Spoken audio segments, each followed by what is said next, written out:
महाराज जी, इस अधम का प्रश्न ये है कि यदि पत्नी पति वंचक हो जावे पर पुरुष से रति करे तो क्या पति का क्या कर्तव्य है, क्या उसे साथ रखना चाहिए? पहला प्रश्न। आप पहले ही प्रश्न एक एक का, जैसे अपने को पता चल जाए कि अपनी जो पत्नी है वो धर्म विरुद्ध आचरण करके पर पुरुष से रति करती है, तो हमें चाहिए उसे प्यार पहले दे करके संभालना चाहिए।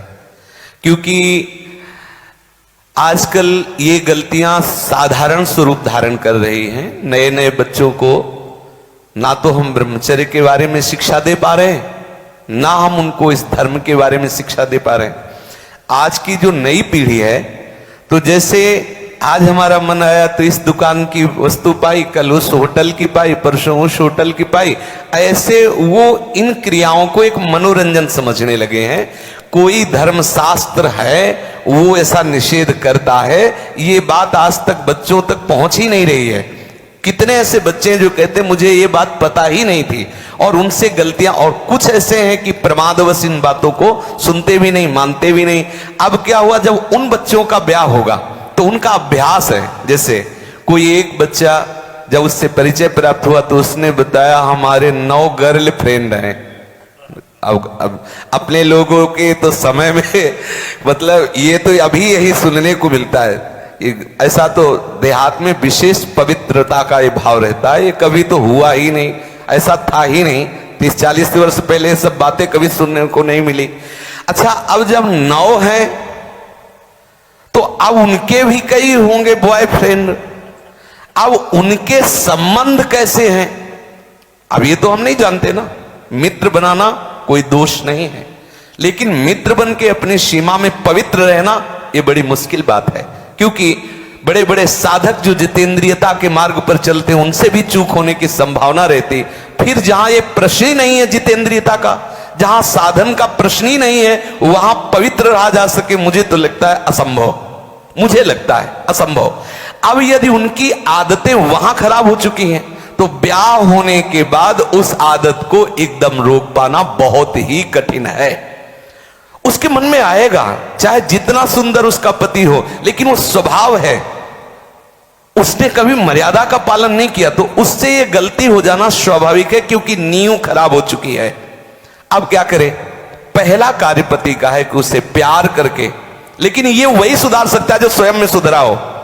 पहले पति को देखना चाहिए कि मैं एक पत्नी व्रत हूं, क्या मैंने कभी भ्रष्ट आचरण नहीं किए, क्या मैं अभी भ्रष्ट आचरण नहीं कर रहा? यदि नहीं तो फिर उसके लिए उत्तर है वो एक बार पत्नी को प्यार से दुलार से संभालने की चेष्टा करे, उसको समझाए कि उसका वो कार्य बहुत बुरा है। पतिवंचक पर पति रति करई, रो रो नरक कल्प शत परई। न जाने कितनी ताड़ना उसको भगवत विधान से मिलती है। यदि आपको पति थोड़ा कुरूप मिल गया है, थोड़ा योग्य नहीं है, और आप ऐसा दुराचार इस भाव से, तो वो बहुत दंड का कारण बनेगा, वो बहुत हानि का स्वरूप है।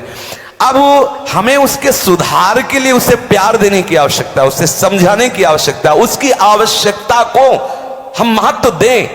उसे प्यार के द्वारा, ऐसा नहीं है जो अंग खराब हो जाता है हम औषधियों के द्वारा उसे पुनः ठीक करते हैं। जब ऐसी स्थिति हो जाए कि पूरे शरीर में सड़न हो तो फिर कटवा देते हैं।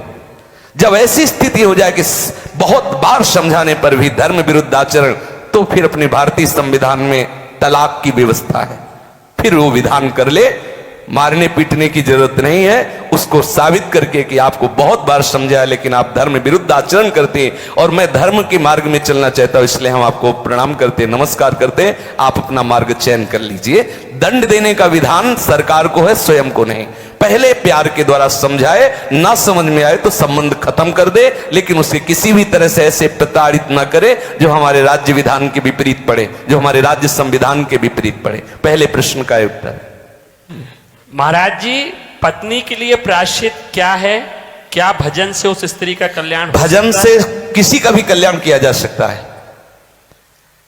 अगर वो व्यभिचारिणी पत्नी है और हमारे प्यार से वो सुधरना चाहती है तो भगवान नाम का आश्रय लेकर के उसे मार्ग में बढ़ाना चाहिए। वो निश्चित भगवत प्राप्त हो जाएगी, उसका निश्चित सुधार हो जाएगा। जब वैश्याएं भगवत प्राप्त हो गई तो वो क्यों नहीं हो सकती?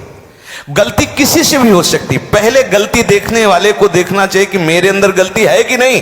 यदि नहीं है तब ये प्रश्न आता है संभालने का। यदि है तो पहले आप अपने में ब्रेक लगाइए। आप चलो भ्रष्ट आचरण से और उसको बनाना चाहो पतिव्रता तो असंभव। यदि आप सत्य मार्ग से चलोगे तो आप में वो दम है, वो प्यार है, उसे समझाया जा सकता है। कितने ऐसे सद्भावना वाले हुए हैं कि संस्कारवश वैश्यालय में फंसी हुई लड़कियों को उन्होंने पत्नी स्वीकार किया और एक सदगृहस्थी की तरह जीवन उनको यापन करने का अवसर दिया। फिर वो तो पत्नी है, यदि वो स्वभावश गलती कर जाती है तो ऐसा नहीं कि आप उसको दंड दें। प्यार के द्वारा आदत है बिगड़ गई, उसे संभाला जा सकता है, आदत से सुधार किया जा सकता है। यदि नहीं सुधरती तब त्याग का प्रश्न उठता है, फिर उसे त्याग दे देना चाहिए। दंड देने का अधिकार नहीं। कोई एक कि किसी तरह भी ऐसी पत्नी को मार देना चाहिए, नहीं, ऐसा अधिकार नहीं। भारतीय संविधान में और भागवतिक संविधान में, दोनों में नहीं। त्याग कर दो।